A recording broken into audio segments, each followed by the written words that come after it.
Assalamualaikum warahmatullahi wabarakatuh. Kami dari kelompok 2 yang beranggotakan 6 orang. Yang pertama ada Divya Monica Fasaribu, yang kedua Syaluna, yang ketiga Hani Amelia, yang keempat Rutina Diva Ulido, yang kelima Evi Perawati, yang keenam Rio Aldimar. Di sini kami akan menjelaskan hasil dari makalah kami mengenai konsep kebijakan pendidikan masyarakat. Berikut adalah penjelasannya. Baiklah, nama saya Divya. Di sini saya akan menjelaskan materi yang pertama mengenai pengertian kebijakan pendidikan masyarakat. Seperti yang kita ketahui, kebijakan adalah seperangkat aturan, sedangkan pendidikan menunjukkan kepada bidangnya. Jadi, kebijakan pendidikan hampir sama artinya dengan kebijakan pemerintah, namun di sini dalam bidang pendidikan. Kebijakan pendidikan merupakan kebijakan publik yang mengatur khusus berkaitan dengan penyerapan sumber, alokasi, dan distribusi sumber, serta pengaturan perilaku dalam ranah pendidikan. Nah, pengertian kebijakan pendidikan masyarakat itu sendiri sama halnya dengan kebijakan pendidikan yang telah ada. Kebijakan pendidikan masyarakat merupakan keseluruhan proses dan hasil perumusan langkah-langkah strategis pendidikan yang dijabarkan dari visi, misi pendidikan dalam pendidikan yang dalam rangka untuk mewujudkan tercapainya tujuan pendidikan masyarakat dalam masyarakat untuk satu kurun waktu tertentu. Baiklah, selanjutnya saya Rio Aldimar Panjaitan akan menyampaikan pemaparan materi tentang karakteristik kebijakan pendidikan non formal. Yang pertama, tujuan. A. Jangkauan pendek dan khusus. Bertujuan memenuhi kebutuhan tertentu yang fungsional dalam kehidupan masa kini dan masa depan. B. Kurang menekankan pentingnya ijazah, hasil belajar, berijazah atau tidak dapat diterapkan langsung dalam kehidupan di lingkungan pekerjaan atau di masyarakat. Yang kedua, waktu. A. Relatif singkat dan fleksibel. Jarang lebih dari 1 tahun, pada umumnya kurang dari setahun. Lama penyelenggaraan program tergantung pada kebutuhan belajar peserta didik. Persyaratan untuk mengikuti program pendidikan ialah kebutuhan, minat, dan kesempatan. B. Menekankan masa sekarang.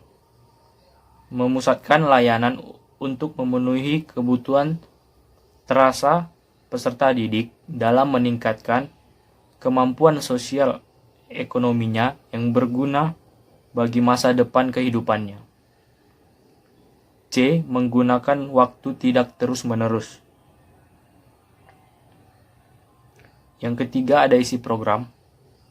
A. Kurikulum lebih berpusat pada kepentingan peserta didik. Kurikulum bermacam ragam sesuai dengan perbedaan kebutuhan belajar peserta didik dan potensi daerahnya melalui pendidikan. B. Mengutamakan aplikasi. Kurikulum lebih menekankan pada pemilihan keterampilan fungsional yang bermanfaat bagi kehidupan peserta didik dan lingkungannya. C. Persyaratan masuk ditetapkan bersama peserta didik. Karena program diarahkan untuk memenuhi kebutuhan belajar dan potensi peserta didik, maka kualifikasi pendidikan sekolah sering tidak menjadi persyaratan utama. Yang keempat, proses pembelajaran. A. Dipusatkan di lingkungan masyarakat dan lembaga. Kegiatan belajar dapat dilakukan di berbagai lingkungan, yaitu komunitas atau tempat bekerja, atau satuan pendidikan non-formal, misal sanggar kegiatan belajar, pusat latihan, dan sebagainya. B. Berkaitan dengan kehidupan peserta didik dan masyarakat. Pada waktu mengikuti program pendidikan, peserta didik berkomunikasi dengan dunia kehidupan atau pekerjaannya.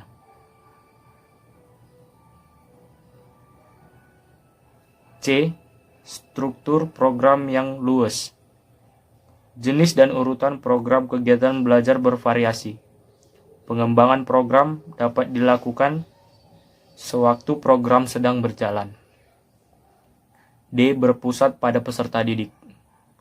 Kegiatan pembelajaran dapat menggunakan sumber belajar dari berbagai keahlian dan narasumber. Peserta didik dapat menjadi sumber belajar, lebih menekankan kegiatan pembelajaran dibandingkan mengajar. E. Penghematan sumber-sumber yang tersedia. Memanfaatkan tenaga dan sarana yang terdapat di masyarakat dan lingkungan kerja dalam rangka efisiensi. 5. Pengendalian. A. Dilakukan oleh pelaksana program dan peserta didik. Pengendalian tidak terpusat.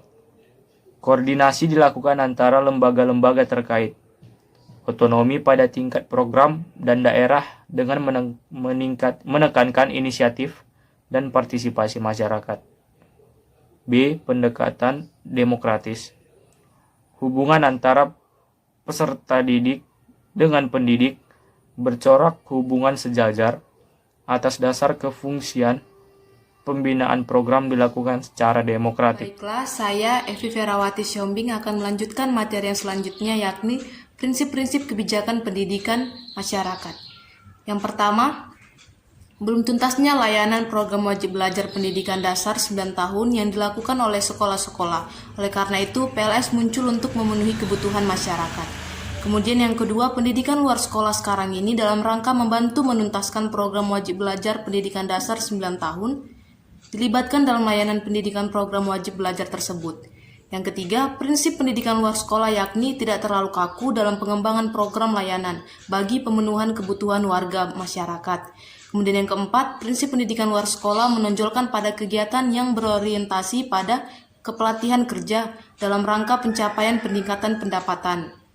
Yang kelima, kemandirian merupakan tolak ukur utama dalam setiap pengembangan program pendidikan luar sekolah. Yang keenam, pengembangan program pendidikan luar sekolah mengacu pada kemandirian sasaran pendidik yang menjadi patokan dan prinsip dasar kebijakan PLS. Yang ketujuh, dengan adanya program-program PLS diharapkan mempunyai sejumlah kemampuan yang kemudian hari dapat dijadikan modal untuk mengembangkan usahanya secara mandiri dan memperoleh keuntungan yang lebih baik, keuntungan dalam aspek ekonomi, sosial maupun budaya. Yang terakhir, proses pemberdayaan masyarakat melalui pendidikan luar sekolah merupakan sebuah upaya yang harus memungkinkan masyarakat dengan segala keberadaannya dapat memberdayakan dirinya. Perkenalkan, nama saya Hania Melia. Selanjutnya saya akan menjelaskan materi mengenai fungsi kebijakan pendidikan masyarakat. Pendidikan masyarakat ditujukan untuk menyediakan pelayanan pendidikan kepada masyarakat yang tidak atau belum sempat memperoleh pendidikan formal dan putus sekolah untuk mendapatkan pengembangan diri, sikap, pengetahuan, dan keterampilan, potensi pribadi, dan dapat mengembangkan usaha produktif guna meningkatkan kesejahteraan hidupnya. Selain itu, pendidikan masyarakat diarahkan pula untuk memberikan pengetahuan dasar dan keterampilan berusaha secara profesional sehingga warga belajar mampu mewujudkan lapangan kerja bagi dirinya sendiri dan anggota keluarganya. Lalu, sasaran yang direncanakan untuk dicapai program pendidikan masyarakat yaitu yang pertama, menurunkan angka buta aksara Latin, angka buta bahasa Indonesia, dan buta pengetahuan dasar pada penduduk usia 10-44 tahun. Yang kedua, menyediakan pelayanan pendidikan kepada masyarakat yang tidak atau belum sempat memperoleh pendidikan formal, termasuk anak usia dini. Lalu yang ketiga, pendidikan berkelanjutan yang berorientasi pada peningkatan keterampilan dan kemampuan kewirausahaan. Baiklah, selanjutnya saya Syaluna akan menjelaskan tentang dasar kebijakan pendidikan luar sekolah atau pendidikan non-formal. Dasar kebijakan untuk pendidikan luar sekolah atau pendidikan non-formal, program kesetaraan kejar paket A, B, dan C tertuang dalam yang pertama, Undang-Undang Dasar 1945 yang dimana membahas tentang dasar pijakan pertama kejar paket pada pasal 28B ayat 1. Yang kedua, Undang-Undang Dasar Republik Indonesia Nomor 20 Tahun 2003 yang dimana pendidikan non-formal dibahas pada pasal 26 ayat 1, 2, dan 3. Yang ketiga, Peraturan Pemerintah Nomor 19 Tahun 2005 yang dimana membahas tentang Standar Nasional Pendidikan pada pasal 1 ayat 3. Yang keempat, Peraturan Menteri Pendidikan Nasional Republik Indonesia Nomor 14 Tahun 2007 yang dimana membahas tentang standar isi untuk program paket A, B, dan paket C. Yang kelima, Peraturan Menteri Pendidikan Nasional Republik Indonesia Nomor 23 Tahun 2006. Yang keenam, Peraturan Pemerintah Nomor 39 Tahun 2000 yang dimana membahas tentang tenaga kependidikan pada pasal 20 ayat 2. Perkenalkan, nama saya Rutina Diva Ulido Saragi. Saya akan menjelaskan mengenai kebijakan pemerintah dalam pengembangan PLS. Pelaksanaan pendidikan luar sekolah dalam wacana pendidikan di Indonesia telah memperoleh justifikasi secara yuridis sebagai subsistem dari sistem pendidikan nasional dengan disahkannya Undang-Undang Nomor 20 Tahun 2003 tentang Sistem Pendidikan Nasional. Pendidikan non-formal sebagaimana tertuang dalam Undang-Undang Nomor 20 Tahun 2003 meliputi pendidikan kecakapan hidup, pendidikan anak usia dini, pendidikan kepemudaan, pendidikan pemberdayaan perempuan, pendidikan keaksaraan, pendidikan keterampilan dan pelatihan kerja, pendidikan kesetaraan, serta pendidikan lain yang ditunjukkan untuk mengembangkan kemampuan peserta didik. Selanjutnya, adapun dasar hukum mengenai kebijakan pemerintah dalam pengembangan PLS. Yang pertama, di dalam Undang-Undang Nomor 20 Tahun 2003 tentang Sistem Pendidikan Nasional. Yang kedua, Peraturan Pemerintah Nomor 73 Tahun 1991 tentang Pendidikan Luar Sekolah. Yang ketiga, Peraturan Pemerintah Nomor 19 Tahun 2005 tentang Standar Nasional Pendidikan. Yang keempat, Peraturan Pemerintah Nomor 17 Tahun 2010 tentang pengelolaan dan penyelenggaraan pendidikan.